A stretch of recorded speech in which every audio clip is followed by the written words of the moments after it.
الشیطانirrajیم بسم اللہ الرحمن الرحیم کلوا واشربوا ولا تسرفوا انہ لا يحب المسرفین صدق اللہ العظیم۔ میرے محترم سامعین، جیسا کہ آپ کو معلوم ہے کہ پچھلی ویڈیو میں نے صحت مند رہنے کا تیسرا اصول بیان کیا تھا، اور پارٹ 1 میں یہ بات بیان کی تھی کہ صحت مند رہنے کے لیے پرہیز کرنا ضروری ہے۔ آج انشاءاللہ اور مزید باتیں پرہیز سے متعلق عرض کروں گا۔ اللہ پاک ہم سب کو سننے کے بعد عمل کی توفیق عطا فرمائے۔ یاد رکھیں، ہمیں دین بھی یہ کہتا ہے، شریعت بھی یہ کہتی ہے، اور طب نبی بھی ہمیں یہ کہتی ہے، ڈاکٹر حضرات بھی ہمیں یہ مشورہ دیتے ہیں کہ انسان کو صحت مند رہنے کے لیے پرہیز کرنا ضروری ہے۔ جو چیزیں انسان کی صحت کو نقصان دیتی ہوں ان کو انسان چھوڑ دے، اور جو چیزیں موافق کو انسان کھا لے، کیونکہ یہ اصول ہے، جیسا ان پٹ ہوگا ویسے آؤٹ پٹ ہوگا۔ میں یہ بات چند مثالیں دے کے سمجھانا چاہتا ہوں۔ آپ نے کبھی دیکھا ہے کہ ایک طالب علم ریگولر کلاسیں لیتا ہو، استاد کے احترام کرتا ہو، ادب کرتا ہو، سبق ہر روز یاد کرتا ہو، اکیڈمی جاتا ہو، اور کام چوری نہ کرتا ہو، بد محنت نہ ہو، اور پھر وہ امتحان میں فیل ہو گیا ہو؟ ایسے نہیں ہوتا۔ یا ایک طالب علم ایسا ہو جو کلاسیں بھی ریگولر اٹینڈ نہ کرتا ہو، چھٹیاں بہت زیادہ کرتا ہو، استاد کا احترام بھی نہ کرتا ہو، ٹیوشن بھی نہ پڑھتا ہو، اکیڈمی بھی نہ جاتا ہو، بد محنت ہو، اور پھر وہ بورڈ میں اچھے نمبروں سے پاس ہو گیا ہو؟ ایسے نہیں ہوتا۔ یہ ایک آدمی جو سارا دن بیٹھ کے گانے سنتا ہو، فلمیں دیکھتا ہو، بد نظری کرتا ہو، اور نماز بھی نہ پڑھتا ہو، سارے گناہ کرتا ہو، اور پھر اس کی روح کو سکون مل گیا ہو، زندگی میں چین اور سکون پیدا ہو گیا ہو؟ ایسا نہیں ہوتا۔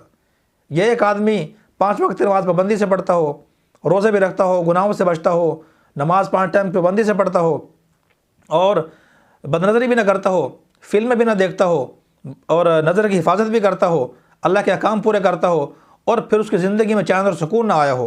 ایسے نہیں ہوتا۔ یا ایک آدمی روزانہ واک کرتا ہو، کھانا بھی کم کھاتا ہو، صحت کے اصولوں کا خیال رکھتا ہو، اور زیادہ بھی نہ کھاتا ہو، واک بھی کرتا ہو، اور وہ پھر بہت زیادہ بیمار ہو گیا ہو؟ ایسا نہیں ہوتا۔ یہ اسی طرح ایک آدمی صحت کے اصولوں کا خیال بھی نہ رکھتا ہو، کھانا بھی زیادہ کھاتا ہو، واک بھی نہ کرتا ہو، اور جو چیزیں نقصان دیتی ہوں ان سے پرہیز بھی نہ کرتا ہو، اور پھر وہ بیمار نہ ہوا ہو؟ ایسا نہیں ہوتا۔ یہ ایک عورت جس کی شادی ہو چکی ہے، وہ خاوند کے گھر آ گئی، خاوند کی فرما برداری بھی کرتی ہو، خدمت بھی کرتی ہو، ساس اور سسر کی خدمت بھی کرتی ہو، گھر کی صفائی کا خاص خیال رکھتی ہو، بچوں کی صحیح تربیت کرتی ہو، اور ساری اطاعت شوہر کی کرتی ہو، اور خاندان والوں کی عزت بھی کرتی ہو جن کا تعلق شوہر کے خاندان سے ہے، اور پھر وہ بد سلیقہ مشہور ہو گئی ہو؟ ایسے نہیں ہوتا۔ یہ ایک عورت جو شوہر کی فرما برداری بھی نہ کرتی ہو، زبان درازی بھی سامنے کرتی ہو، اس کے ساس و سسر کی خدمت بھی نہ کرتی ہو، صفائی کا ستھرائی کا خاص خیال بھی نہ رکھتی ہو، اور گھر کے کام کاج بھی نہ کرتی ہو، اور پورے خاندان میں، برادری میں، محلے میں، علاقے میں وہ مہذب مشہور ہو گئی ہو؟ ایسا نہیں ہوتا۔ کیوں؟ اس لیے کہ یہ اصول ہے، جیسا ان پٹ ہوگا ویسے ہی آؤٹ پٹ ہوگا۔ جیسے خوراک ہم کھائیں گے، جیسے غذا ہم کھائیں گے، ویسے ہی اثرات ہمارے صحت کے اوپر مرتب ہوں گے، ویسے ہماری صحت بنے گی۔ مضر صحت چیزیں کھائیں گے، صحت خراب ہو جائے گی۔ جو چیزیں صحت کو فائدہ دیتی ہیں وہ کھائیں گے، صحت انشاءاللہ اچھی ہو جائے گی۔ ایک اور مثال دیتا ہوں۔ یا آپ نے کبھی دیکھا ہے کہ ایک آدمی نے چولہے پر دیگچی میں دودھ، چینی اور پتی ڈال کے رکھا ہو، تو پھر وہ کچھ دیر کے بعد ملک شیک تیار ہو گیا ہو؟ ایسے نہیں ہوتا۔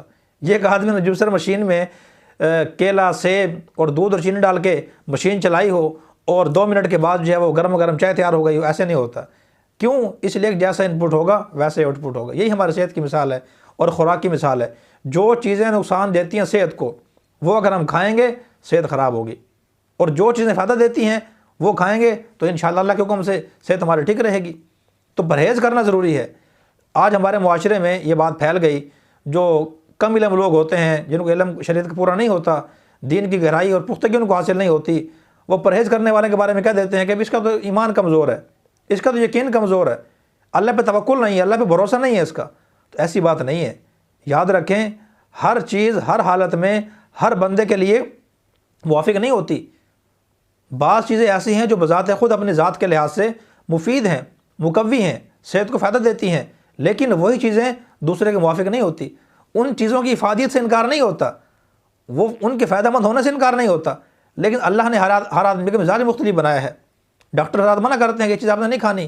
اللہ کے نبی صلی اللہ علیہ وسلم نے حضرت علی کو، میں نے پچھلی ویڈیو میں عرض کیا تھا کہ ان کو کھجور کھانے سے منع کر دیا تھا، حالانکہ کھجور مقوی چیز ہے، مقوی چیز ہے۔ کیوں؟ اس لیے کہ ان کی آنکھ پہ دھانا نکلا ہوا تھا۔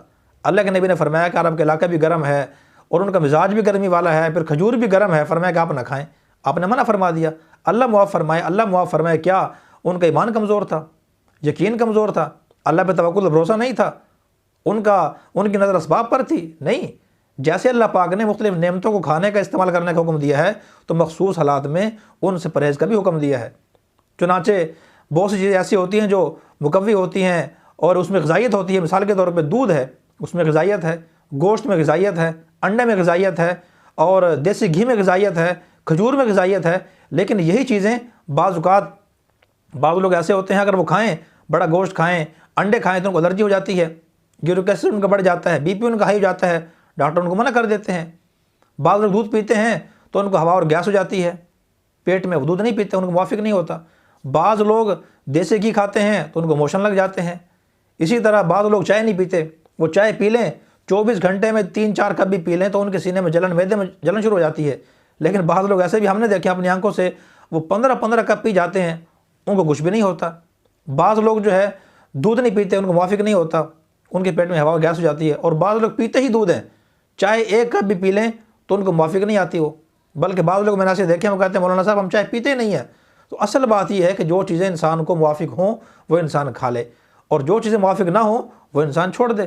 بعض لوگوں کا معدہ ایسا ہوتا ہے کہ وہ آلو بینگن بھی کھا لیتے ہیں، بیسن کی بنی ساری چیزیں بھی کھا لیتے ہیں، فاسٹ فوڈ بھی کھا لیتے ہیں، اور آلو پالک بھی کھا لیتے ہیں، اور ساگ بھی کھا لیتے ہیں، غرض بادی والی ساری اشیاء وہ کھا لیتے ہیں، ان کو کچھ بھی نہیں ہوتا۔ تو جن کو نہیں ہوتا وہ کھا لیں، لیکن بعض لوگوں کو یہ چیزیں نقصان دیتی ہیں، بڑا گوشت نقصان دیتا ہے، ڈاکٹر پرہیز بتاتے ہیں اس سے، چاول نقصان دیتے ہیں، چائے زیادہ نقصان دیتی ہے، گرم چیزیں نقصان دیتی ہیں، تو جس کو نقصان دیتی ہو تو وہ انسان نہ کھائے۔ ایک واقعہ تھوڑا سا عرض کرتا ہوں کہ صحابہ کرام بھی پرہیز کرتے تھے۔ دیکھیں ہر روز غسل کرنا صحت کے لیے مفید ہے، پانی انسان پیتا بھی ہے، انسان اس سے غسل بھی کرتا ہے، لیکن یہی پانی بیماری کی حالت میں نقصان دیتا ہے۔ شریعت بھی ہمیں کہتی ہے انسان اس سے رک جائے، نہ نہائے، انسان پانی استعمال نہ کرے۔ اسی لیے شریعت نے پانی کے متبادل ہمیں مٹی سے تیمم کرنے کا حکم دیا ہے۔ وضو نہ ہو اور طبیعت خراب ہو، انسان پانی نقصان دیتا ہو، مٹی سے انسان تیمم کر سکتا ہے۔ انسان پہ غسل فرض ہو جائے اور پانی نقصان دیتا ہو، شدید انسان بیمار ہو، زخم لگا ہوا ہو، تو شریعت بھی کہتی ہے، ڈاکٹر بھی کہتے ہیں کہ پانی استعمال نہیں کرنا، آپ تیمم کر سکتے ہیں۔ اور خود حضور صلی اللہ علیہ وسلم نے تیمم کیا، صحابہ کرام نے تیمم فرمایا، اور اسلام کا یہ حکم ہے، پانی کا متبادل ہے، اور جتنی پاکی پانی سے حاصل ہوتی ہے اتنی پاکی مٹی سے بھی حاصل ہو جاتی ہے۔ یہی وجہ ہے کہ تیمم کرنے والا نماز پڑھے تو نماز اس کی ہو جاتی ہے، نماز بھی ہو جاتی ہے، سارے کام وہ کر سکتا ہے۔ تو ایک جنگ میں ایک صحابی کو زخم لگا، شدید زخم لگا سر میں، جس کی وجہ سے وہ شدید زخمی ہو گئے۔ اب رات کو بیچارے اسی حالت میں سو گئے، ڈاکٹر اس وقت وہاں موجود نہیں تھے، نہ کوئی دوائی کا خاص بندوبست تھا۔ صبح جب اٹھے تو ان کو غسل فرض ہو گیا، تو انہوں نے اپنے ساتھی سے پوچھا مجھے کیا کرنا چاہیے؟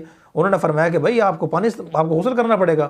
انہوں نے غسل کرنے کا مشورہ دے دیا، حالانکہ ڈاکٹروں نے بھی اجازت دی ہوتی ہے کہ انسان تیمم کر سکتا ہے، شریعت نے بھی اجازت دی ہے، تو انہوں نے غسل کر لیا۔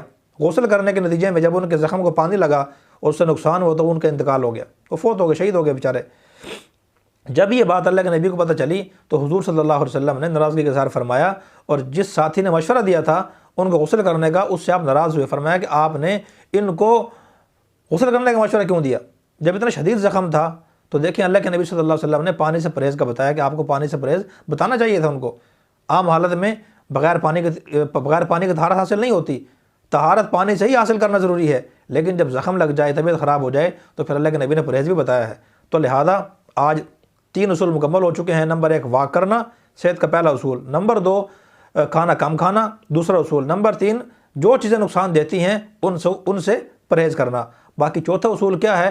ٹوٹل 10 اصول ہیں، انشاءاللہ میں وقتاً فوقتاً آگے بیان کروں گا۔ اگر زندگی رہی تو انشاءاللہ اگلی ویڈیو میں